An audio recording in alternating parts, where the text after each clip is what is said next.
Aku tahu kamu sudah tidak lagi mengecek chatnya. Namanya sudah tenggelam di antara ratusan kontak lain. Kamu sudah bisa menjalani hari tanpa memikirkannya terus-menerus. Sudah bisa tertawa.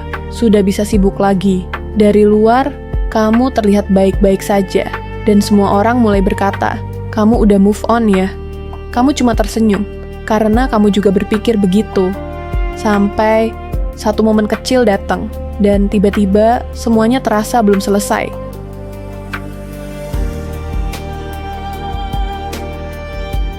Move on itu mudah dikenali.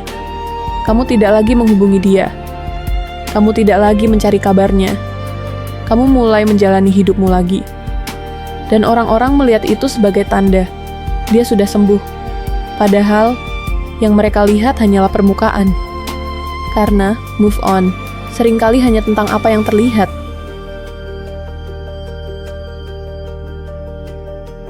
Ada luka yang tidak terlihat.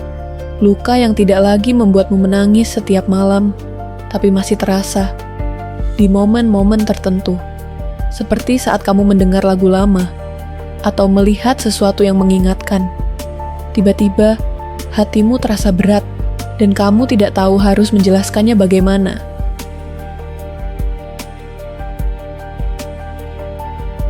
Seiring waktu, kamu belajar hidup tanpa dia. Kamu mengisi hari dengan hal-hal baru. Kamu mulai terbiasa sendiri. Dan di titik itu, kamu mengira kamu sudah sembuh. Padahal, yang sebenarnya terjadi adalah kamu hanya terbiasa tanpa dia. Dan terbiasa tidak selalu berarti pulih.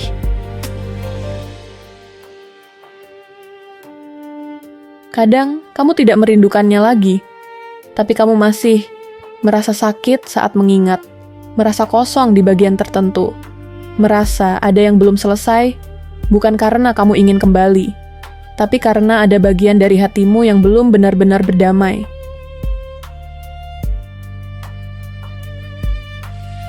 Kita sering berpura-pura sudah baik-baik saja, karena kita tidak ingin terlihat lemah. Kita bilang ke diri sendiri, aku harus kuat, aku harus move on.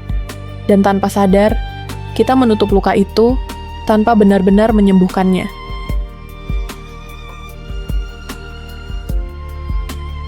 Kalau sampai hari ini, kamu masih merasa ada yang tersisa, itu tidak membuatmu lemah. Itu tidak berarti kamu gagal move on. Itu hanya berarti kamu manusia yang pernah mencintai dengan sungguh-sungguh. Banyak orang memaksa diri untuk cepat pulih. Padahal, setiap orang punya waktunya sendiri. Tidak apa-apa kalau kamu masih merasa sakit. Tidak apa-apa kalau kamu masih butuh waktu. Yang penting, kamu tetap berjalan. Jadi kalau hari ini kamu terlihat baik-baik saja, tapi di dalam hati masih ada yang terasa, itu tidak aneh. Karena move on tidak selalu berarti sembuh. Dan sembuh tidak selalu berarti melupakan. Kadang, sembuh itu hanya tentang belajar hidup, tanpa rasa sakit yang sama. Jadi kalau kamu bertanya, aku udah move on, kan? Mungkin jawabannya, iya. Kamu sudah berjalan jauh, tapi kalau masih terasa sakit sedikit, itu bukan kegagalan. Itu hanya tanda bahwa hatimu masih dalam proses belajar untuk benar-benar pulih. Dan percayalah, suatu hari nanti, kamu tidak hanya akan terbiasa tanpa dia. Kamu akan benar-benar baik-baik saja.